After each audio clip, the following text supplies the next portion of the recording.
Class 10 chapter 1 chapter notes हाथ से लिखे हुए वास्तविक संख्याएं।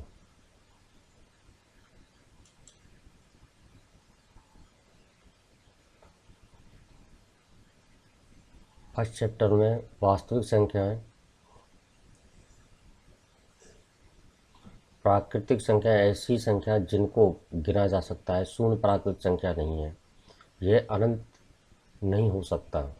एग्जाम्पल के तौर पे समझेंगे इनको 1, 1.5, 1.6, 2, 3, 6 एंड 9 डेट। आगे भी बहुत संख्या हो सकती हैं। पूर्ण संख्याएं वे संख्याएं जिनमें प्राकृतिक के साथ साथ शून्य भी होता है, जैसे 0, 1, 2, 3, 4 डॉट डॉट डॉट डॉट। इस तरह से भी पूर्ण संख्या और भी हो सकती हैं। पूर्णांक, इसमें प्राकृतिक संख्याएं पूर्ण संख्याओं के साथ साथ ऋणात्मक संख्याएं भी सम्मिलित होती हैं। उदाहरण के तौर पर -2, -5, -2, -1, 0, 1, 2, 3 डॉट डॉट। फिगर के माध्यम समझेंगे इनको। 0 दिए हमने, 1, 2 अनंत, -1, -2 इनफाइनाइट, यानी कि हम इन संख्याओं को लगातार भी लिख सकते हैं। इसमें ऋणात्मक और धनात्मक दोनों संख्याओं की संख्या अनंत होती है। अभाज्य संख्याएं, अभाज्य संख्याएं ऐसी संख्याएं जो केवल एक और स्वयं से विभाजित होती हैं, अभाज्य संख्याएं कहलाती हैं। उदाहरण के तौर पर 2, 3, 5, 7। अभाज्य संख्याओं के केवल 2 ही गुणनखंड होते हैं, फैक्टर जो होते हैं उसके केवल 2 ही होते हैं। 2 बन जा 2, 3 बन जा 3, 5 बन जा 5, 7 बन जा 7। इस तरह से इसके फैक्टर केवल कितने होंगे? 2 होंगे। संयुक्त संख्याएं ऐसी संख्याएं जिनमें 3 या 3 से अधिक गुणनखंड हों, वे संख्याएं संयुक्त संख्याएं कहलाती हैं। एग्जाम्पल 4, 6, 8, 9, 10 और भी बहुत सारी संख्याएं हो सकती हैं। सहभाज्य संख्याएं वे संख्याएं जो केवल एक से विभाजित होती हैं, यह जोड़े में होती हैं, इनके पेयर बनते हैं 21 एंड 23, 26 एंड 29।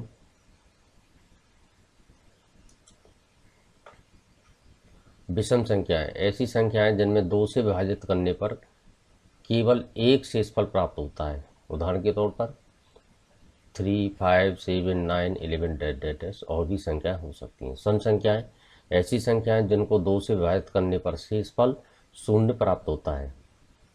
उदाहरण 2, 4, 6, 8। वे संख्याएं जिनमें केवल हम 2 से डिवाइड करते हैं और 0 प्राप्त होता है। 2 का डिवाइड 2 में देंगे, 2 बन जा 2, तो रिमाइंडर क्या आएगा? 0। 2, 2 जा 4, रिमाइंडर 0। 2, 3 जा 6, रिमाइंडर 0। 2, 4 जा 8, रिमाइंडर 0।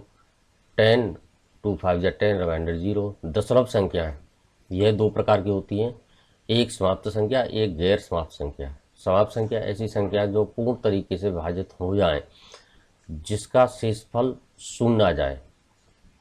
एग्जाम्पल 0.2, 0.3, 0.2 डेसिमल को हम बराबर करेंगे 1 digit in simplest 10, 10 divide by 20.2।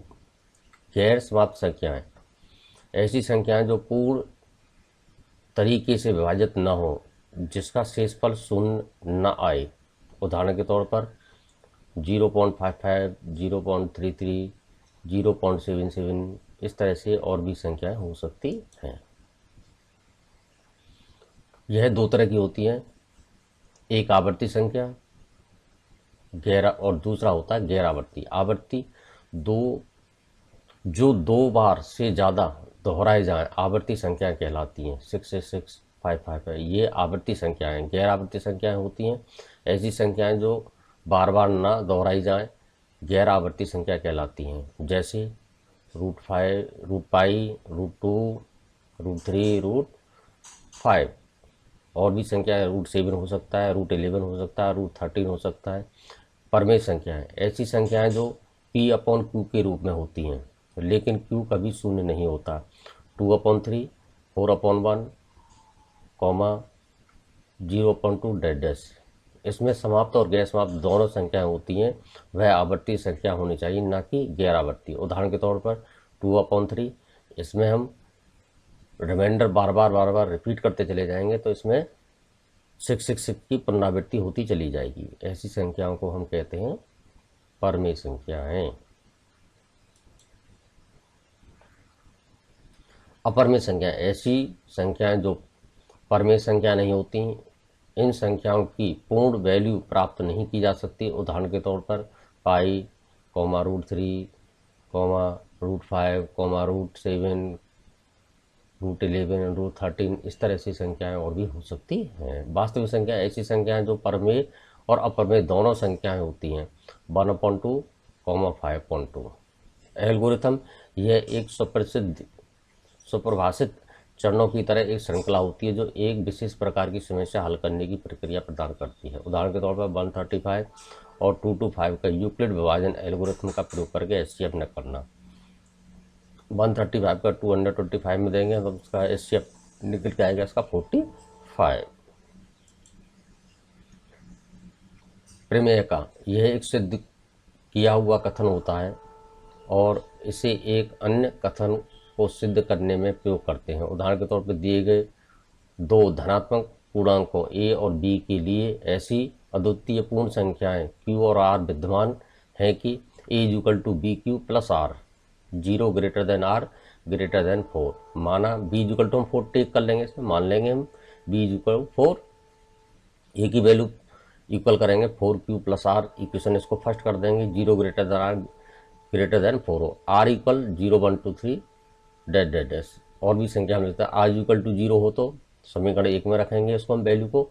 समीकरण 1 हमारे पास में a = bq + r, इस वैल्यू को हम पुट करेंगे तो a = 4q + 0, a = 4q। यह एक से भाज्य, अतः 4q सम धनात्मक पूर्णांक है। समीकरण 1 से r = 1 है तो a = 4q + 1। यह एक संख्या 2 से भाज्य नहीं है, विषम धनात्मक पूर्णांक संख्या है।